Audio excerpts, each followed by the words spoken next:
एक ट्वीट करके अपने ट्वीट में राहुल गांधी को महात्मा गांधी का वंशज बताया है। और इस ट्वीट में कांग्रेस पार्टी ने क्या लिखा है आप देखिए, आप भी पढ़ने की कोशिश कीजिए क्या लिख रहे हैं। देखिए, इसमें लिखा है, तानाशाह कान खोलकर सुन ले, ये गांधी का वंशज है, इसे रोक नहीं तुम पाओगे, सच की इस लड़ाई में राहुल से जीत नहीं तुम पाओगे।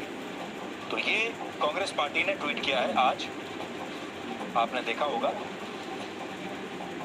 और इसमें उन्होंने राहुल गांधी को गांधी का वंशज बताया है। ये तो कहा ही है कि ये सच की लड़ाई है, लेकिन बड़ी बात यह है कि लिखा है कि ये गांधी का वंशज है, यानी कांग्रेस राहुल गांधी को महात्मा गांधी का वंशज बता रही है। और कौन सा और दूसरा गांधी है? और इसे लेकर हमारे देश में हमेशा से लोगों के बीच में एक बहुत बड़ा कंफ्यूजन रहा है। इसलिए आज हम आपको दो गांधी परिवारों की सच्ची सही कहानी बताएंगे। इनमें एक थे महात्मा गांधी, जिन्होंने अपने जीवन में कभी कोई संवैधानिक या सरकारी पद नहीं लिया और आजादी के बाद भी कभी पद और परिवार की राजनीति नहीं की। ये तो महात्मा गांधी थे, जिन्हें फादर ऑफ द नेशन के नाम से, राष्ट्रपिता के नाम से आप सब जानते हैं। लेकिन जो गांधी परिवार आज लटियंस दिल्ली में रहता है, बड़े बड़े बंगलों में रहता है, कई कई एकड़ के बंगलों में रहता है, वो पिछले 75 वर्षों से हमारे देश में परिवारवाद की राजनीति ही करता आ रहा है और इसके लिए पद ही सब कुछ है, इसीलिए वो हमेशा सत्ता में रहते हैं। असल में गांधी परिवार का महात्मा गांधी से कोई लेना देना है ही नहीं। राहुल गांधी ना तो महात्मा गांधी के वंशज हैं और ना ही उनकी विरासत का कहीं दूर दूर तक कोई हिस्सा है। राहुल गांधी को ये गांधी सरनेम अपने दादा यानी इंदिरा गांधी के पति फिरोज गांधी से मिला था, जो इंदिरा गांधी के पति थे। फिरोज गांधी के पिता का नाम था जहांगीर फरदून गैंडी। अंग्रेजी में वो गांधी नहीं गैंडी लिखते थे, जिसकी स्पेलिंग है GHANDY, गैंडी। फिरोज गांधी के पिता मुंबई के रहने वाले थे और वो पारसी धर्म को मानते थे और उनका सरनेम ये था जो आपकी स्क्रीन पर है, गांधी नहीं गैंडी, क्योंकि वो पारसी थे।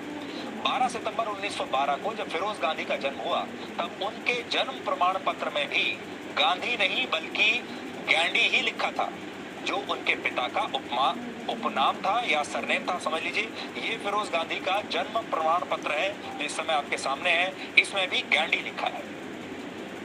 और क्योंकि उस समय देश भर में आजादी का आंदोलन चल रहा था और फिरोज गांधी महात्मा गांधी से बहुत प्रभावित थे, इसलिए उन्होंने अपने नाम को गैंडी से गांधी कर लिया। स्वीडन के एक बहुत मशहूर इतिहासकार हैं जिनका नाम है बर्टिल फाल्क। उन्होंने एक किताब लिखी थी जिसका नाम है फिरोज गांधी द फॉरगॉटन गांधी, यानी वो गांधी जिन्हें भुला दिया गया। इसमें वो बताते हैं कि जब फिरोज गांधी आजादी के आंदोलनों में हिस्सा ले रहे थे, तब कई हिंदी अखबारों ने उनका नाम गांधी लिखने की बजाय गांधी लिखना शुरू कर दिया और इससे फिरोज गांधी का कद बढ़ने लगा। लोगों को लगा ये भी गांधी है, इनका गांधी से कोई ना कोई संबंध होगा, क्योंकि उस समय गांधी नाम में बड़ी ताकत हुआ करती थी महात्मा गांधी की वजह से। और यही वजह है कि फिरोज गांधी ने फैसला किया कि वो अपना सरनेम अब गैंडी से गांधी कर लेंगे और उसके बाद वो फिरोज गांधी के नाम से ही मशहूर हुए।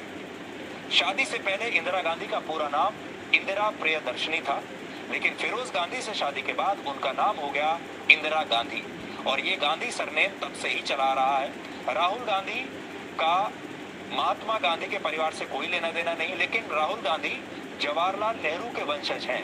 वो नेहरू के वंशज हैं क्योंकि इंदिरा गांधी जो उनकी दादी थी वो जवाहरलाल नेहरू की पुत्री थी। महात्मा गांधी के खुद के वंशज कभी गांधी नाम का कभी कोई फायदा नहीं उठा पाए, लेकिन जिस परिवार का महात्मा गांधी से दूर दूर तक कोई लेना देना नहीं, वो परिवार आज तक गांधी नाम का फायदा उठा रहा है। उदाहरण के लिए महात्मा गांधी के असली वंशजों में से एक उनके पोते राजमोहन गांधी ने वर्ष 1989 में अमेठी से राजीव गांधी के खिलाफ चुनाव लड़ा।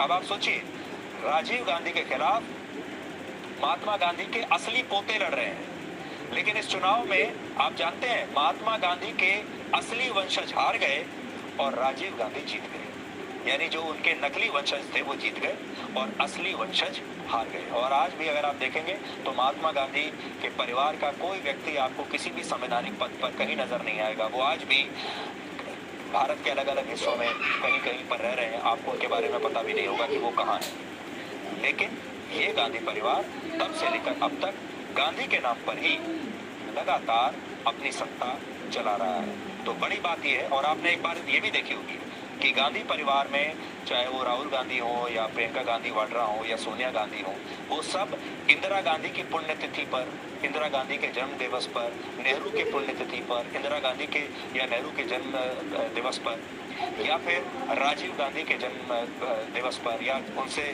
जो संबंधित जितने भी प्रमुख दिन हैं, हमेशा उनके बारे में ट्वीट करते हैं, उनकी समाधि पर जाते हैं।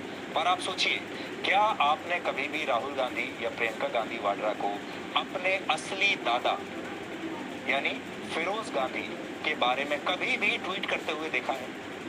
क्या कभी भी आपने उन्हें देखा है कि वो फिरोज गांधी के समाधि पर कभी गए हों, कभी उन्हें श्रद्धांजलि अर्पित की हो?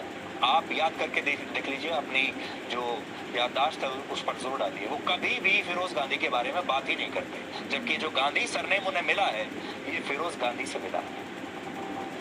वर्ष 2010 में जब सुप्रीम कोर्ट द्वारा बनाई गई एसआईटी ने गुजरात दंगों से जुड़े एक मामले में गुजरात के तत्कालीन मुख्यमंत्री नरेंद्र मोदी को ऐसे ही पूछताछ के लिए गांधीनगर बुलाया, तो मोदी इस पूछताछ में बिल्कुल अकेले गए थे।